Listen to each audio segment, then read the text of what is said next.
Début ce lundi de la composition du deuxième trimestre de l'année scolaire 2022-2023 dans les Grands Lomé. Pour ces premiers jours, ce sont les élèves de CP1 et CP2 qui sont soumis aux épreuves.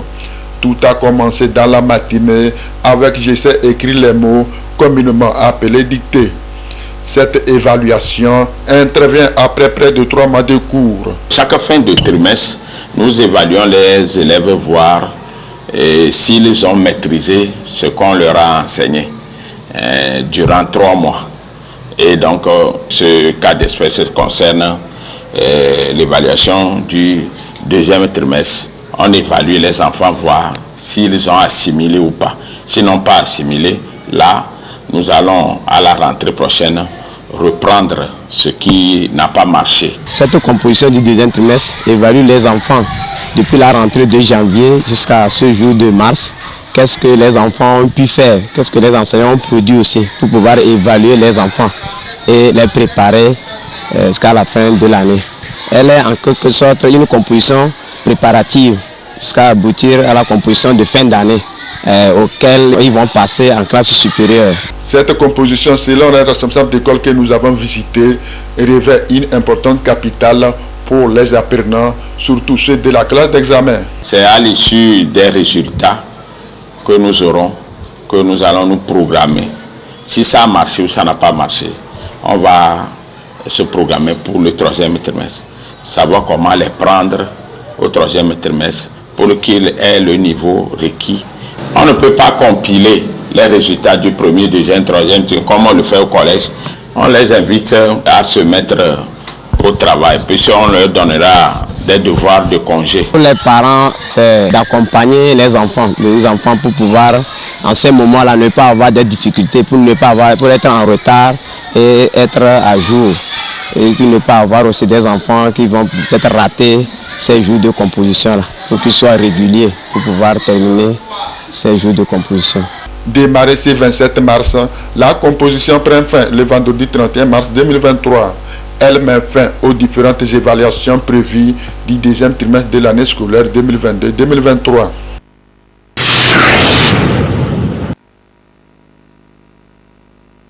On a eu à faire le stage. Ce stage nous a permis d'apprendre beaucoup de choses dans le domaine professionnel. Bon, ça nous a permis aussi de connaître aussi le domaine professionnel, parce qu'il n'y a pas que l'école. On apprend des choses, mais on a eu à toucher du doigt tout ce qu'on apprenait à l'école et même à comprendre mieux les choses. J'ai eu à effectuer le stage, j'ai beaucoup appris grâce à ce stage. Quand je suis revenue pour cette année, les cours, ça passe en même temps à l'étape de la pratique. Voilà quelques avantages du stage en entreprise énumérés ici par les étudiants. Le stage en entreprise permet de passer de la théorie à la pratique. Certains responsables d'école et centres de formation misent sur le stage pour préparer les jeunes dans leur vie professionnelle.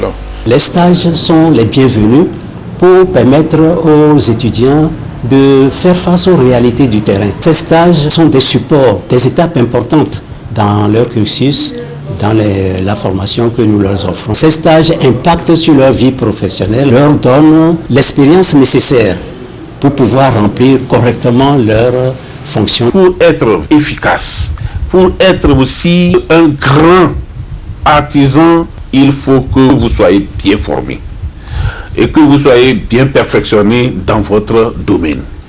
Et c'est pour ça que nous nous sommes dit, nous allons commencer par la formation et le perfectionnement de nos membres afin d'être compétitifs sur le plan national et international. On a effectué une sortie sur le terrain. Tout s'est très bien passé et ça nous a permis de nous familiariser avec la collecte des informations, comment aborder les gens pour pouvoir avoir les informations. De retour du stage, ça nous a permis de mieux comprendre les cours, de mieux pratiquer certaines choses, et quand les profs viennent maintenant pour les cours, ça passe beaucoup plus vite qu'avant parce qu'on a eu à expérimenter certaines choses. Le choix de la structure d'accueil au cours du stage devra dépendre de la spécialisation de l'apprenant. C'est compte tenu de la spécialisation retenue par l'étudiant lui-même que nous choisissons les médias qui doivent servir de cadre à ce stage-là pour nos étudiants. Nos étudiants, déjà à la sortie, sont opérationnels. Vous les voyez, ils sont un peu partout. Tout est en marche. Tous les signaux sont ouverts pour que nos artisanes et artisans puissent profiter largement de cette formation et ce perfectionnement. Pour retirer meilleur profit, les stagiaires doivent adopter un certain nombre de comportements. C'est de suivre régulièrement ces stages, d'être assidus, d'être humble, de s'appliquer et de savoir qu'ils sont en train de préparer leur avenir à travers ces stages. Ces étudiants puissent avoir un encadrement propice qui leur permette d'effectuer tous travaux. L'encadrement efficace de ces étudiants, plus la pratique régulière de ces exercices sur le terrain. Lorsque vous voulez produire, le monde évolue et tout évolue. Et nous devons être à la page pour que nos produits soient compétitifs sur le marché national et international. Un élément, il faut respecter un certain nombre de critères. Vu l'importance du stage en entreprise, le ministre de l'enseignement technique de la formation professionnelle a exhorté les promoteurs d'écoles et centres d'apprentissage à offrir des opportunités aux étudiants.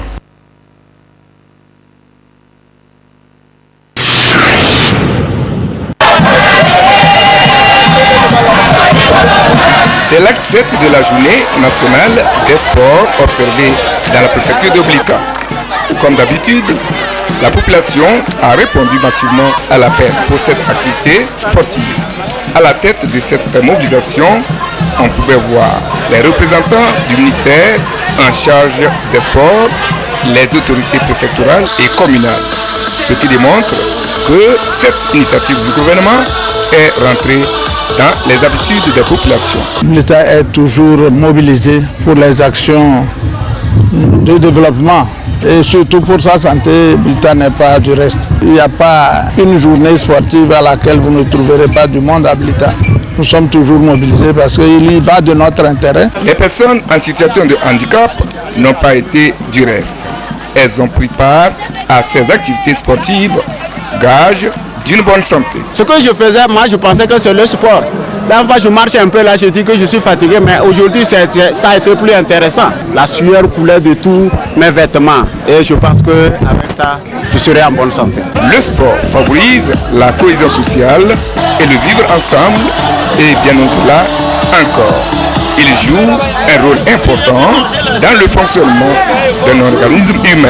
Une fois que les vaisseaux sanguins sont bouchés ou alors abîmés ou bien non plus une fonctionnalité correcte, vous pouvez comprendre aisément que les maladies vont commencer par naître au niveau de ces organes où la lésion est évoluée.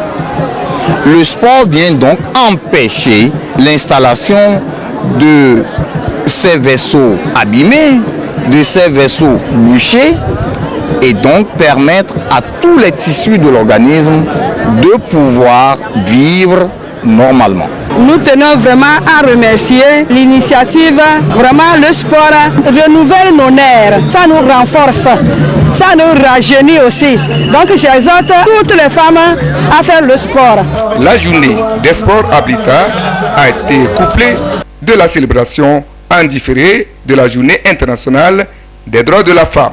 Une rencontre d'échange avec des femmes de la localité a été organisée. C'était en présence du représentant du ministre des Sports. La journée nationale de la femme célébrée en différé est en cohérence avec la politique du chef de l'État. Et je voudrais encourager nos mamans à continuer leur œuvre éducatrice, à continuer de soutenir nos jeunes filles, de ne jamais désespérer, même dans la merveille de tenir compte. Nos remerciements pour toutes les œuvres entreprises dans la promotion de la femme dans notre beau pays. Nous restons mobilisés pour la poursuite des nombreux chantiers en cours et même à venir. Vive la journée internationale des droits de la femme. Vive la journée nationale du sport. Vive les femmes.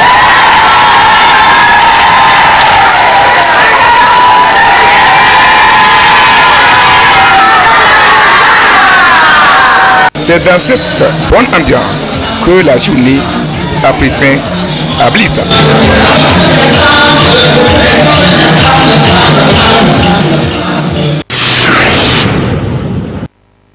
Pour notre match là, on a toujours l'espoir. C'est notre équipe, on ne peut pas faire autrement, on doit les supporter. On peut les gagner 2-0 quand même. Pour que les supporters se mobilisent, on va les encourager pour que ça passe bien. On peut aller loin. Togo a joué le ballon la fois passée.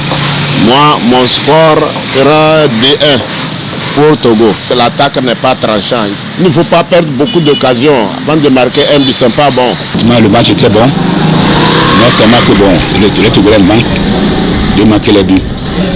Mais pour le match de demain, c'est 2-0. Ce qu'il faut corriger, c'est les attaques. Les attaquants n'arrivent pas à marquer des buts. Nous allons gagner le match de demain. Et j'appuie aussi 2-0. Mais seulement ils n'ont qu'à revoir la défense un peu et le milieu. Il faudrait corriger ces erreurs-là et pour pouvoir mettre les buts dans les cages. Comme vous demandez, tu vas dire, la brasse du coin. Chez vous, on dit non. Pas mon j'ai besoin. Pas mon aller, j'ai besoin. Parce que dans la cage du coin, vous demandez à voir. Dans le monsieur va boire, tu vas pas mon aller, j'ai besoin. Maman donne mon aller. Dans le soir, la balance peut-être même pas aller. Et il est on est ouais, et bon moment là, ouais. Ne me dis pas bon snayo. Spotter la courage tout gars. Bamba zububu. Bamba bobu jarba de bobu. Parce que supporter bab jongné courage. On aurait pu gagner le match parce qu'il y a certains joueurs de l'extérieur et certains joueurs locaux et du pays ne se connaissent pas. Il doit y avoir une communication entre eux, surtout l'attaque. L'attaque, il n'y a pas eu de communication entre les milieux et les attaquants. On exhorte tout le monde, la population, pour soutenir l'équipe nationale. Il faut soutenir l'équipe nationale. Il faut aller au stade.